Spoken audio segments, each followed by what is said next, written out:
Okay, तो move करते हैं नेक्स्ट मॉड्यूल अब सीपीए की तरफ। CPA stands for cost per action या कॉस्ट पर एक्विजिशन। इसमें आपको तब पे किया जाता है जब आपका यूज़र कोई ना कोई डिज़ायर्ड एक्शन परफॉर्म करता है एफिलिएट लिंक पे क्लिक करने के बाद। वो एक्शन फॉर्म फिल करने की सूरत में हो सकता है, वो action sign up form fill करने की सूरत में हो सकता है, वो कोई फाइल डाउनलोड करने की सूरत में हो सकता है, या क्रेडिट कार्ड की इंफॉर्मेशन पुट करने की सूरत में हो सकता है। सो सीपीए एफिलिएट मार्केटिंग की ही एक ब्रांच है जिसमें बहुत ज़्यादा पैसा इन्वॉल्व होता है एक्चुअली। अगर आप इसमें इंटरेस्टेड हैं तो मैं आपको सजेस्ट करूंगा कि सिर्फ यही कोर्स सीपीए के लिए आपको काफ़ी नहीं होगा। आप इसको इस कोर्स के बाद इन डेप्थ लर्न करें और इसकी टेस्टिंग करें। टेस्टिंग में आपका पैसा थोड़ा टेस्टिंग में इन्वेस्ट हो सकता है और इन मोस्ट केसेस थोड़ा ज़ाया भी हो सकता है, लेकिन उस पैसे ज़ाया करने के बाद आपकी जो फाइनल प्रोडक्ट निकलेगी वो बहुत अच्छी हो सकती है। रिपीट कर देता हूँ, इसमें बहुत ज़्यादा पैसा इन्वॉल्व है, इन्वेस्टमेंट की फॉर्म में भी और एंड रिजल्ट्स की फॉर्म में भी। अच्छा, अब मैं इसके साथ आपको एसईओ कनेक्ट करके बताऊंगा कि CPA with search engine optimisation या एफिलिएट मार्केटिंग हम एसईओ के साथ, जो सीपीए वाली एफिलिएट मार्केटिंग है, एसईओ के साथ कैसे कर सकते हैं। आपको याद होगा इवेंट ब्लॉगिंग के लेक्चर में मैंने आपको बताया कि आप अपनी स्ट्रीमिंग का जो पेज है उस पे सीपीए की कोई ऑफर लगा के उसको मोनेटाइज कर सकते हैं। इसी तरह मैं आपको एक केस स्टडी शेयर करता हूँ अपने ही एक स्टूडेंट्स की, जो कि बांग्लादेश से है। उसने एक दिन में $5,000 से भी ज़्यादा रेवेन्यू अर्न किया सीपीए की ऑफर के थ्रू। कर क्या रहा था वो, उसने एक इवेंट ब्लॉग रैंक किया, ऑस्कर अवार्ड से रिलेटेड ब्लॉग था, आपको इवेंट भी बता देता हूँ। अब उसने एक ही कीवर्ड को मेजरली टारगेट किया होता, ऑस्कर लेट्स सपोज 2021 या 2022, कोई भी ईयर होगा, मैं अब आपको एग्जैक्टली नहीं बता सकता। ऑस्कर 2022 लाइव स्ट्रीमिंग सिर्फ एक कीवर्ड था जिस पे उसने अपने ब्लॉग को रैंक किया। ब्लॉग रैंक करने के बाद अब लोग क्या सर्च करना चाह रहे थे, वो ये सर्च करने जा रहे थे कि हमें कहीं पे ऐसी वेबसाइट मिले जहाँ पे ऑस्कर की लाइव स्ट्रीमिंग मिल रही हो और हम उसको देख सकें कि अभी क्या चल रहा है वहाँ पे। अब उसने क्या किया, उसकी वेबसाइट रैंक हो गई। अब जो इवेंट वाला दिन था उसमें उसने अपने ब्लॉग को एडसेंस के एड्स हटा के सीपीए की ऑफर्स के थ्रू मोनेटाइज कर दिया। अब उसने एक प्लेयर लगाया, जिसने एक नॉर्मल वीडियो प्लेयर होता है, उसने एक वीडियो प्लेयर लगाया और उसके बिहाइंड उसने सीपीए की ऑफर का लिंक पेस्ट कर दिया। अब जब कोई भी यूज़र वहाँ पे आता है, वो प्ले करने की कोशिश करता है उस ऑस्कर की स्ट्रीमिंग को, क्लिक करता है, नेक्स्ट पेज पे जाता है जो कि एक्चुअली ऑफर का पेज था, और वहाँ पे उसको साइन अप फॉर्म दिया जाता है। वहाँ पे साइन अप फॉर्म, जो user sign up form fill करता था उसका कमीशन उस एफिलिएट मार्केटर को या उस इवेंट ब्लॉगर को मिल जाता था या दे दिया जाता था। इस तरह उसने अपने इवेंट ब्लॉग को सीपीए की ऑफर्स के थ्रू मोनेटाइज किया। अच्छा, अब या एक तो होता है कि सिर्फ आपके यूज़र ने जाके साइन अप कर लिया और उसका आपको कमीशन मिल गया। नेक्स्ट, अगर वो मज़ीद एक्शन परफॉर्म करता है और वहाँ पे कोई चीज़ बाय कर लेता है, अगर वो स्ट्रीमिंग लेट्स सपोज पेड थी और वो डेफिनेटली चाहता था कि मैंने स्ट्रीमिंग देखनी है, नेक्स्ट प्रोडक्ट पेज पे उसको बताया गया कि $10 में आपको ये स्ट्रीमिंग देखने को मिल सकती है, उसने $10 पे किए। अब जो आपका कमीशन होता है सीपीए के केस में वो मज़ीद इंक्रीज हो जाता है, क्योंकि उसमें जो यूज़र है या जो पोटेंशियल क्लाइंट है वो कन्वर्ट हो गया। अगर वो सिर्फ साइन अप करता है या कोई ट्रायल ऑफर लेता है तो उस केस में भी आपका जो कमीशन है वो फ्लक्चुएट करता है। तो इन दी एंड आपकी जो एंड कमीशन होता है वो आपके नॉर्मल एडसेंस के एड से या इस तरह की दूसरे मोनेटाइजेशन मेथड से बहुत ज़्यादा होता है। तो खैर, सीपीए कॉस्ट पर एक्शन, कोई भी एक्शन जब यूज़र आपकी वेबसाइट पे आके क्लिक करने के बाद उस प्रोडक्ट के पेज पे जाएगा, ऑफर के पेज पे जाएगा, उससे कोई एक्शन परफॉर्म करने को कहा जाएगा, वो कोई बुक डाउनलोड होने की सूरत में हो सकता है, वो ट्रायल के लिए अपनी क्रेडिट कार्ड की इंफॉर्मेशन पुट करने की सूरत में हो सकता है। तो इस तरह कुछ भी वो उससे करवा सकते हैं यूज़र से, और एंड में उसको अफिलिएट कमीशन की फॉर्म में रेवेन्यू मिल जाता है। अच्छा, अगर आप सिर्फ निशेस जानना चाहते हैं कि सीपीए में कौन सी निशेस चलती हैं, तो इसमें अनफॉर्चुनेटली अगर हम सिर्फ सीपीए को, जो एक्चुअली कोर सीपीए कहलाता है, उसमें फाइनेंस या इवन ड्रग्स या इस तरह की जो अनएथिकल निशेस हैं वो बहुत ज़्यादा चलती हैं। तो आपने उनको अवॉइड करना है, क्योंकि उनको उनकी प्रमोशन डेफिनेटली डिफ़िकल्ट है। अगर आप पेड प्रमोशन यूज़ कर रहे हैं, अगर आप गूगल एड्स उसके लिए यूज़ कर रहे हैं, फेसबुक एड यूज़ कर रहे हैं, तो भी आपको वो अलाउ नहीं करेंगे। तो उसमें आपने ऐसी प्रोडक्ट्स या ऐसी ऑफर्स ढूंढनी है जिनमें आपको अलाउ किया गया हो।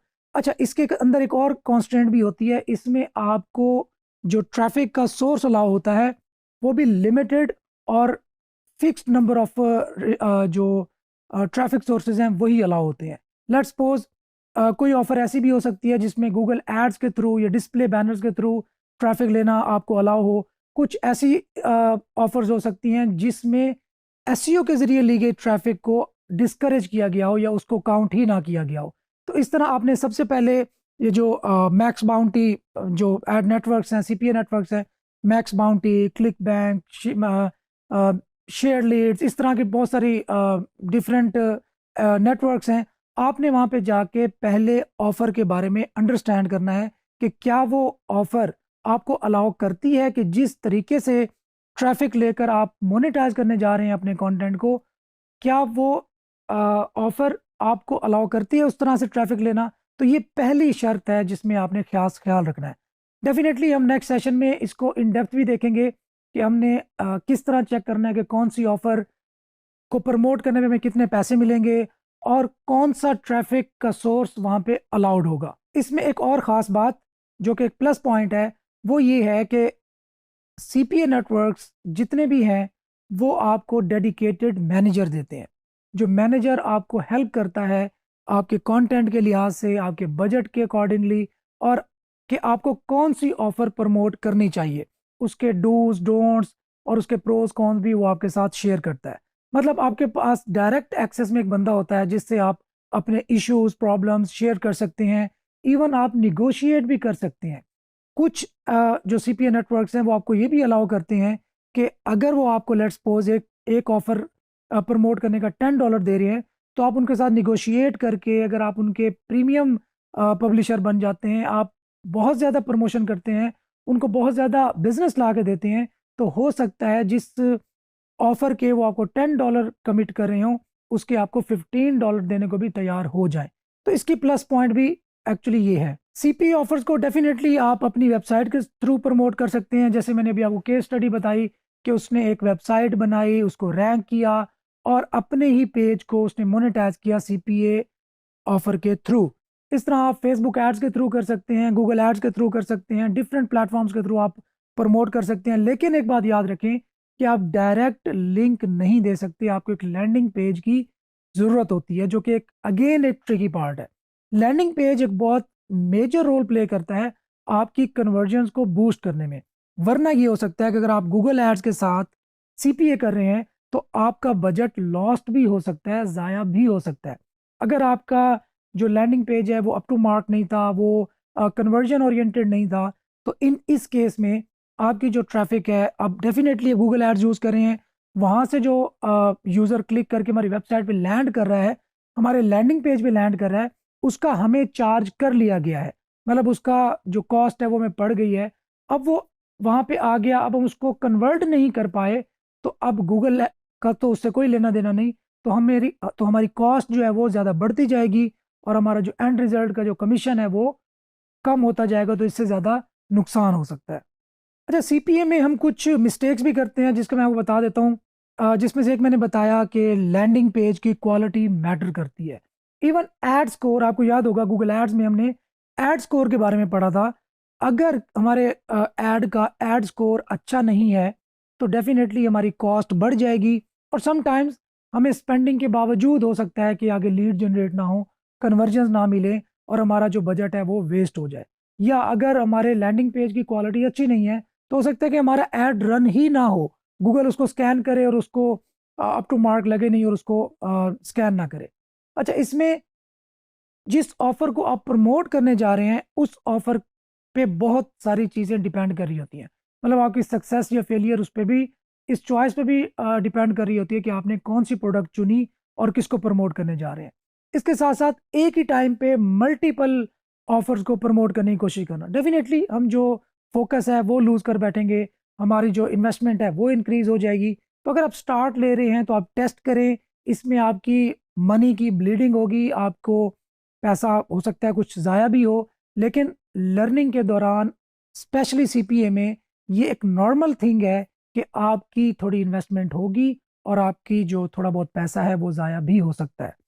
क्योंकि एक्चुअली प्रोडक्ट तक पहुंचना, उस ऑफर तक पहुंचना जो विनिंग ऑफर हो, फिर उसके साथ कम्बिनेशन बनाना लैंडिंग पेज की ऑप्टिमाइजेशन का, फिर उसके साथ साथ गूगल एड्स या सीपीए, फेसबुक एड्स, जो भी आप यूज़ कर रहे हैं उसको ऑप्टिमाइज करना, इस सब के कम्बिनेशन को मिला के ही हम प्रॉफिट में जाएंगे।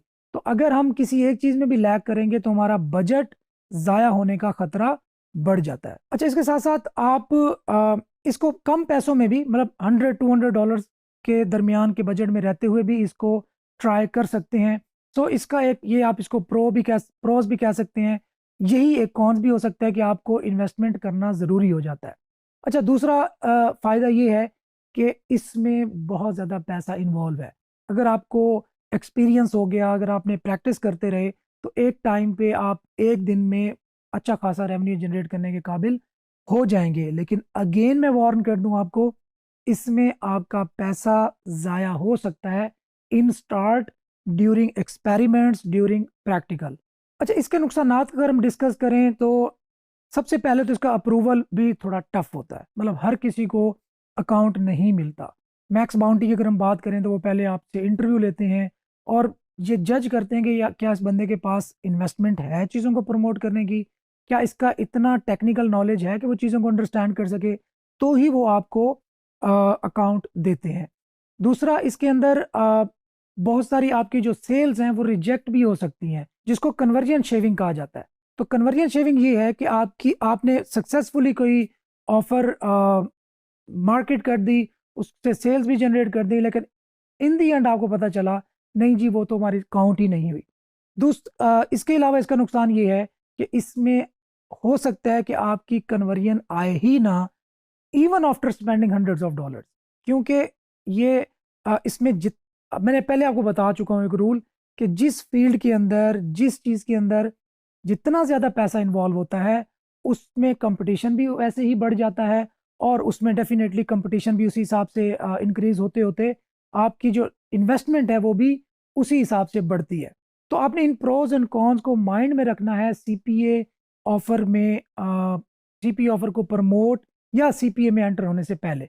तो मैं आपको ये सजेस्ट करूंगा कि आप अमेजोन एफिलिएट या विद एसईओ पहले वो करें, वहाँ से रेवेन्यू जनरेट करें, आपको कॉन्फिडेंस आएगा, आपको रेवेन्यू मिलेगा, इन्वेस्टमेंट के काबिल हो जाएंगे आप, देन आप सीपीए को ट्राई कर सकते हैं। In start without investment I won't recommend at all. Thank you.